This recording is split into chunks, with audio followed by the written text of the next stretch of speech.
The Red Dead 2 map is massive and ruthless, but forget about legendary bears, rival gang ambushes, or Pinkerton chases. The real nightmare of the game hides where you least expect it, in those characters who look ordinary at first glance until you make the mistake of crossing their path. In this video, we're hunting down the 5 deadliest and most dangerous NPCs in the entire game, those who soak up punches like they're made of iron, or who send Arthur straight to the grave with a single hit. We'll dig into the bizarre lore each of them hides, and most importantly, teach you the best strategy to walk away alive from these encounters. To kick off our list, we're heading to the darkest corners of Roanoke Ridge, where a completely paranoid and isolated man guards a shotgun that doesn't forgive a single mistake. It's time to knock on the Hermit's door, or for those in the know, Eufrazino. Hidden in a cabin isolated right in the middle of the valley, he lives completely cut off from civilization. But the isolation didn't bring peace to this man. On the contrary, he has an unstable, paranoid, and extremely aggressive temper. And as soon as Arthur gets even a little close to the property, the Hermit shows up on the cabin's porch, furious and shouting threats at any intruder who dares to come near. Get out of here! I said get out of here! Go away! I'm not buying it, and I don't want it! You're all bastards! Bastards! Bastards! A man's home is his castle! You don't like visitors, huh? Go away or I'll kill you! Hey, it's a free country, ain't it?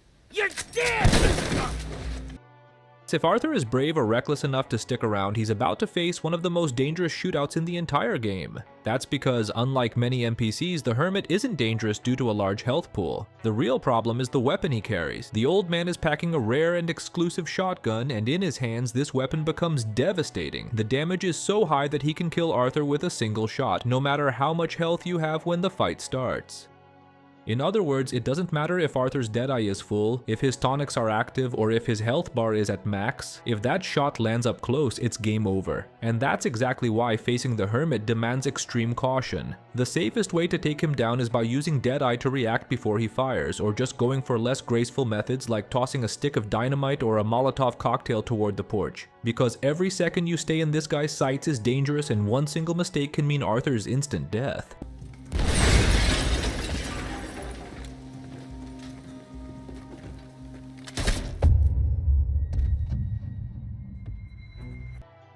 What few people realize, however, is that the Hermit's power in the game isn't just a random choice by Rockstar. In fact, there's a pretty interesting reason in the lore of Red Dead 2 itself that helps explain why this man is so dangerous. Following a trail of clues scattered throughout the game, we can uncover that this Hermit might have been responsible for the downfall of one of the Old West's most legendary gunslingers, Otis Miller. According to this theory, the Hermit was the main enemy of Miller after a betrayal by one of the gunslinger's gang members, Charlie Tatum.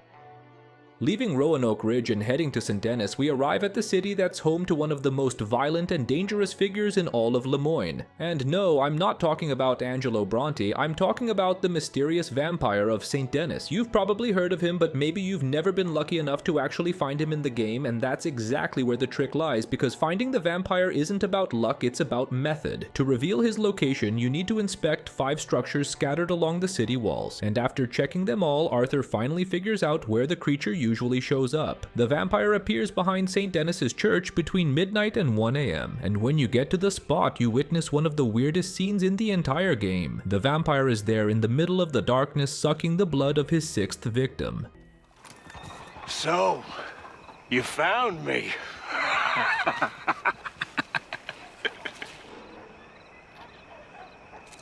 Hey, what are you doing?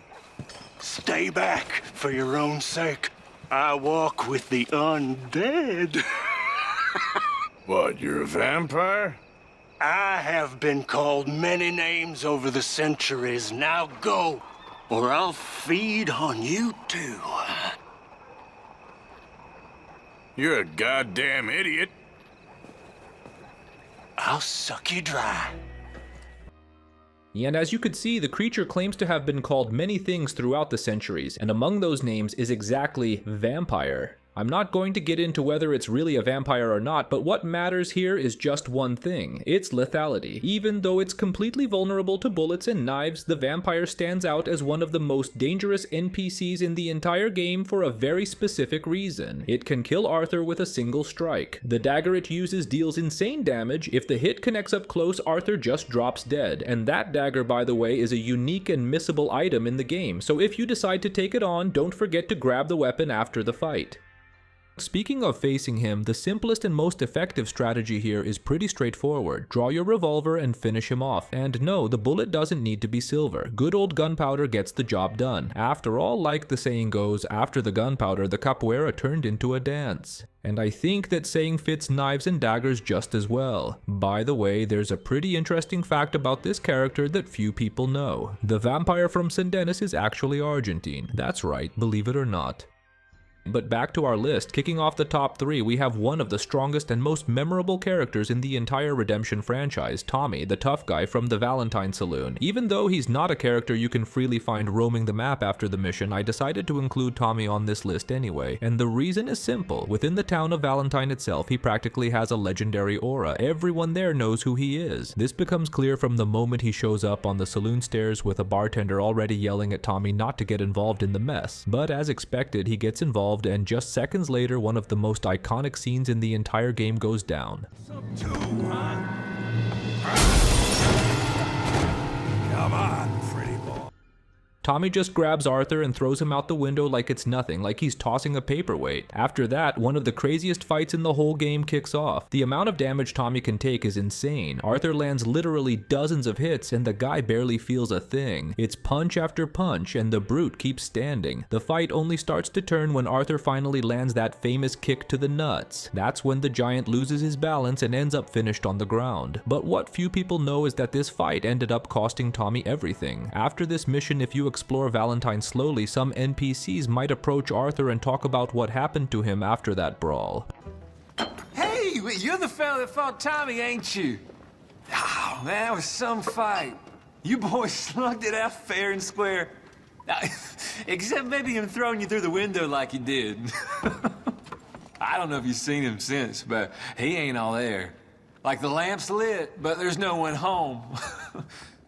But like I said, you fought fair. That's how it goes sometimes. Anyway, cheers to you, mister. I'll leave you to your drink. Mister? Oh, wait.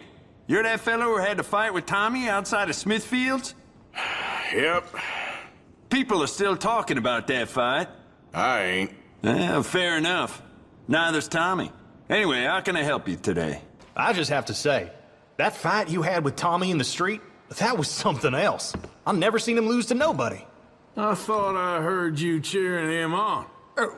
Well, you know, local boy and all that.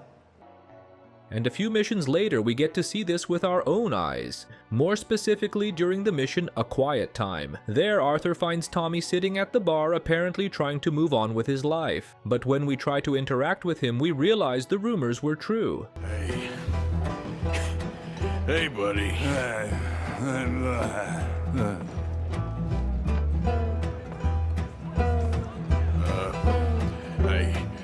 no hard feelings, huh?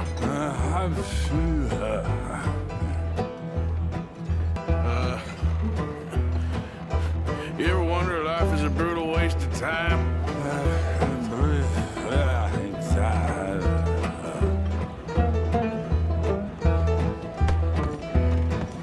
Yeah, I think you're right, partner.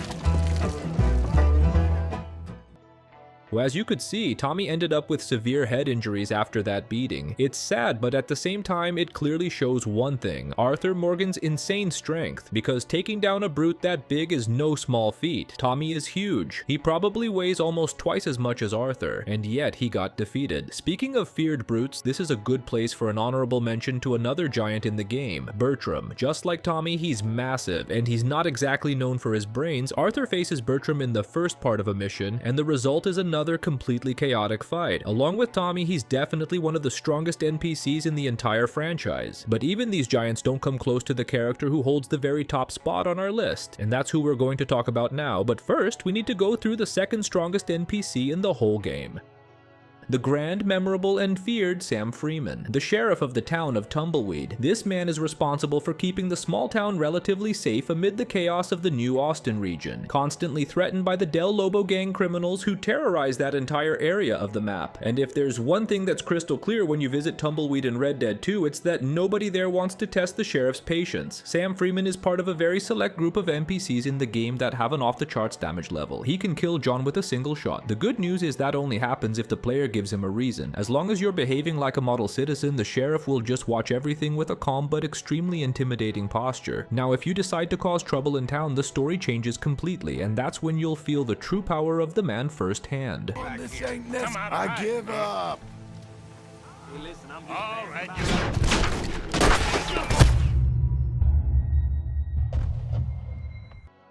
What's interesting is that, just like with the Hermit from Roanoke Ridge, Sam Freeman's insane power in the game isn't totally random. There's actually a clear historical inspiration behind this character. Sam Freeman is widely considered a direct reference to Bass Reeves, one of the most legendary federal marshals in United States history. Bass Reeves was a marshal who worked in the late 19th century, mainly in Indian Territory, an area that today largely corresponds to the state of Oklahoma. During his career, he became famous for capturing hundreds of extremely dangerous criminals, many of whom were considered practically untouchable at the time. He had a legendary reputation. He was known for his incredible skill with firearms, his bravery in facing armed criminals, and his fame as an incorruptible man, something extremely rare in the Old West. Over decades of service, Bass Reeves arrested more than 3,000 criminals and took part in countless armed confrontations. And here's a really interesting detail. Rockstar basically recreated Bass Reeves inside the game. If you compare historical photos of Bass Reeves with Sam Freeman from Red Dead 2, you'll notice the resemblance is striking. The hat, the distinctive mustache, the serious demeanor, the way he dresses, and even the quiet authority the character exudes. They're extremely close to the historical records of the real Marshal. It's almost like Bass Reeves was teleported straight into Red Dead 2, and despite all the violence he faced during his life, Bass Reeves ended up having a relatively peaceful fate. He retired at an old age and died in 1910 at 71 years old, from natural causes after years of service. But within Lord Red Dead, everything points to Sam Freeman not having such a peaceful fate. Because if you played Red Dead 1, you probably remember that Tumbleweed shows up as a completely abandoned town, a real ghost in the middle of the desert, ruled by outlaws and totally lawless. And that raises a pretty interesting question. How exactly did a town that was under the command of such a relentless sheriff end up in that state? What happened to Sam Freeman? Did he die defending the town, or did he just disappear? We can bring all these answers in another video here on the channel. We'll dig into the whole truth behind the mystery of Tumbleweed and the fate of Sheriff Freeman. Drop a comment below on what you think about us bringing this detailed story to the channel. Yeah, now we've reached the very top spot, the toughest and most relentless NPC in all of Red Dead 2, which many of you have probably already guessed who it is. I'm talking about John, that big tough guy who's always drinking and insulting everyone inside the Valentine Saloon. You ain't worth two shits, whole damn lot of you. You're worth one tree, one buffalo, one redskin. I shot 19 of them once. Well, buffalo, not redskins. Don't know how many redskins I killed, but they deserved it. They weren't Christians, so I sent them to hell. They should have thanked me. All you fools should thank me. Besides being a real pain in the ass, John stands out for one very specific trait. He's probably the toughest NPC you can face in free roam. Unlike the vampire, the hermit, or Sheriff Freeman, John doesn't have the power to kill us with a single blow. What makes him dangerous is something else, his insane stamina. This guy's HP is so huge, seriously huge, it feels like Rockstar forgot to set a limit on his health bar. You're gonna need a lot of patience to knock this guy out. It's punch after punch, combo after combo, and the dude just keeps standing. But when we finally manage to take down the brute, we earn a real trophy, his famous raccoon hat. And I say famous because this hat isn't just any cosmetic item, it has a really curious interaction within the game. If you come back to the saloon days later wearing the hat and John is there, he'll literally go completely nuts. The guy gets up from his chair and immediately goes after Arthur, ready to throw down to get his precious hat back. And the funniest part is that this mechanic creates some totally absurd situations. There have even been cases where players players were just chilling and taking a bath at the Valentine Hotel when suddenly John storms into the room furious to reclaim the hat. I don't know about you, but that's what I call loving a piece of clothing. Interestingly, the game never really explains why John is so strong. It's true that he has a pretty imposing physique, but even so, there are bigger characters within the game itself, like Tommy for example. One possible explanation might lie in the mystique surrounding the character. Some sharp players have already noticed an interesting similarity between John and two characters from other Rockstar games. The first is the famous Sasquatch hunter from Undead Nightmare, and the second is also a Sasquatch hunter, but this time in GTA 5. Some community theories suggest that maybe John could be a kind of recurring Rockstar Easter egg, a character that shows up in different games, almost like a traveler crossing universes. If that's true, it might explain why this guy has such absurd endurance. But now I want to hear from you. Do you agree with this list, or would you make a different top 5? Drop a comment below with who you think are the strongest NPCs in all of Red Dead 2. Let's discuss.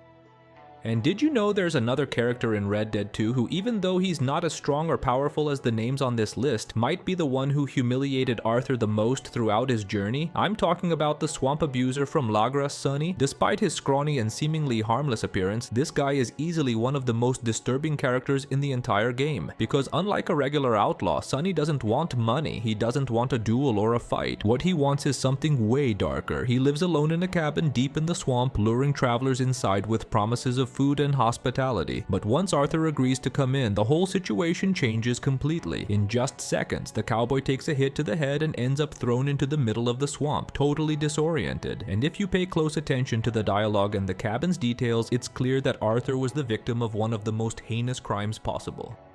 Inside the house, there are chains tied to the bed, tranquilizer bottles, suspicious objects, and even strange newspapers that bring up bizarre theories about the character's past. In other words, Sonny isn't just a disturbing encounter, he's basically a mystery hidden deep in the swamp. In the full video I recently posted here on the channel, I dug into absolutely everything about this character. I showed every possible encounter, I analyzed every object inside the cabin, revealed secret dialogues that Rockstar cut out, and even tested what happens if you capture Sonny and take him to the Saint Denis police. So if you want to really understand who this man is and why he's one of the most twisted characters Rockstar has ever created, I highly recommend you watch that video. Just click the yellow arrow to uncover everything about Sonny, the fearsome swamp abuser. Alright friends, big hugs and see you next time, bye.